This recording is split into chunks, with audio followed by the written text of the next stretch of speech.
fall is among us, or will be among us here soon. And for us crafters, it's time to start thinking about what we're going to decorate. And so this next series, we're going to be making this mini quilt. You can either make it as a table runner, like I did here, or a wall hanging, which you can rotate your blocks and have it hanging like this. It's however you want the orientation. We use applique, we embellish it, and we're using a decorative binding stitch. So if you want to learn how to make this adorable fall mini quilt, then stick around. Hello and welcome. I'm Jackie with Jackie Russell Creates, where we talk about everything quilting. I hope to inspire you to make traditional patchwork quilts or some art quilts, whether they're big or they're small.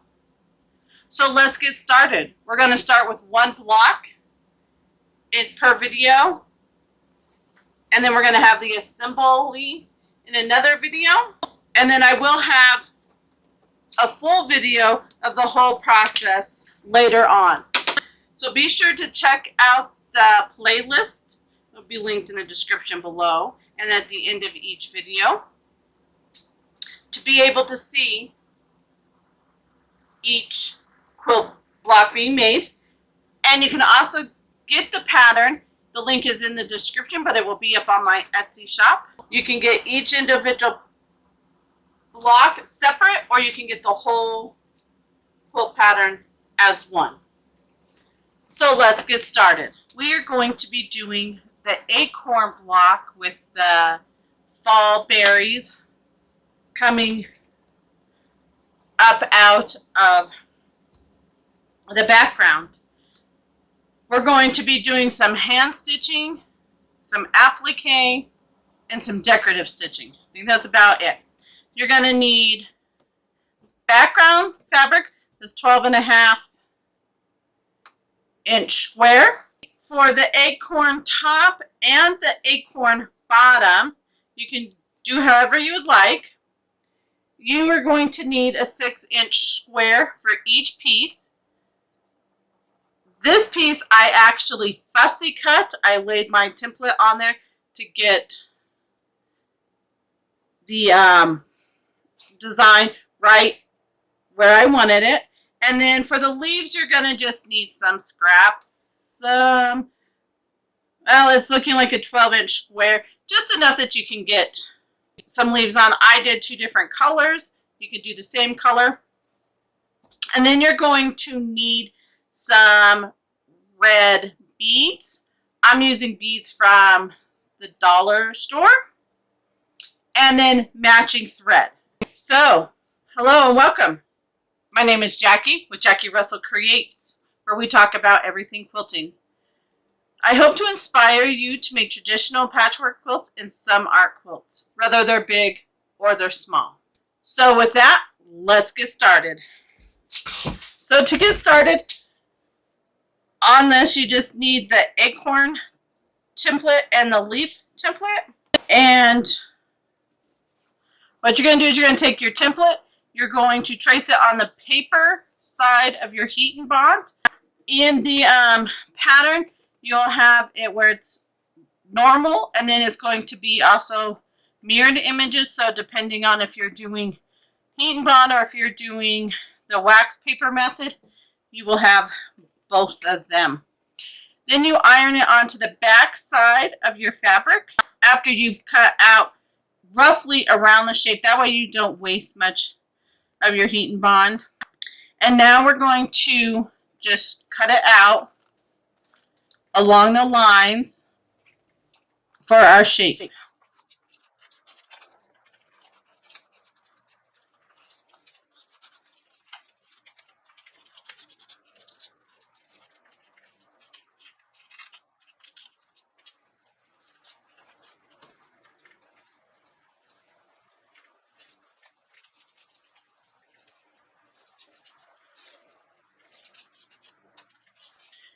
And once we have all our shapes cut out, then we're going to lay our design out.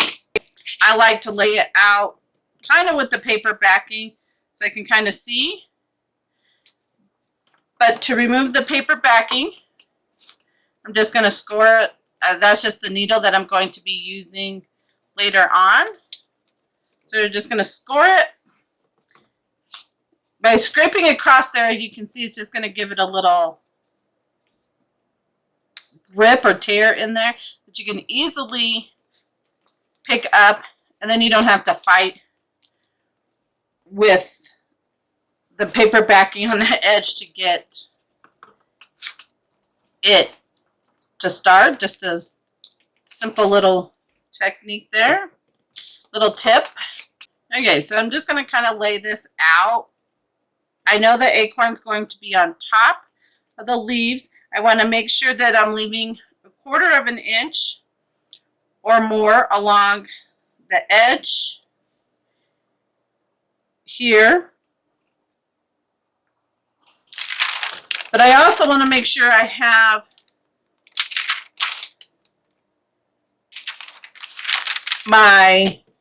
enough room for my berries. You can use a light box for this. I think I like that design. Something like that. Then I'm going to get my freezer paper and put it over the top so I don't get any stuff on my iron. We're going to press it. Make sure that you're going with the instructions per your fusible that you're using.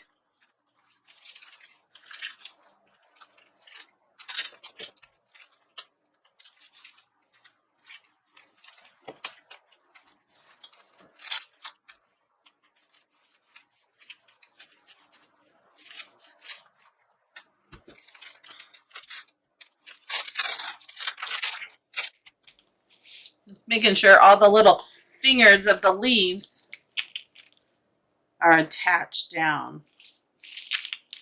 If you didn't want to do the applique, you can use Heat and Bond Ultra. Then you don't have to stitch around it. Okay, we're going to let that cool here for a minute. And then I'm going to take it to the machine and we're going to do a blanket stitch around all the pieces, and then on the leaves I'm going to do some veins coming up just with a plain straight stitch. I'm going to start with the leaf, the green leaf, because that's the thread I have in my machine. So let's go to the machine and start stitching. For some reason this did not record, but you're going to trace the berries on, and then we're going to take it over and stitch them. Okay, so hopefully you'll be able to see. You just come up. I have it knotted 2 strands. You're going to go make a straight stitch, and I just pull it through. I go down that same stitch, give me a little bit of space, pull it through.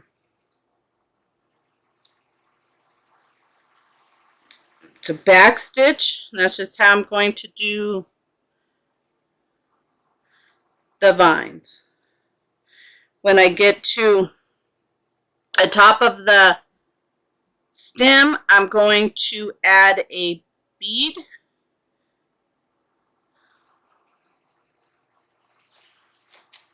You can also put this in a hoop if it keeps getting hung up or you see that you're pulling your stitches too tight. You don't want to pull them too tight that it puckers up, but you don't want to have them too loose either. So I'm just going to keep going up this main stem, go down in the back and come up in the front. And because these are straighter stitches, you're able to make them a little longer than you But if you're going around a curve, you can also hand or machine stitch this with a straight stitch if you wanted. You can also do it with the free motion if you would like. I just enjoy being able to hand stitch a little bit here. And I'm just kind of using the pin marking as a guide to have somewhat straight stitches.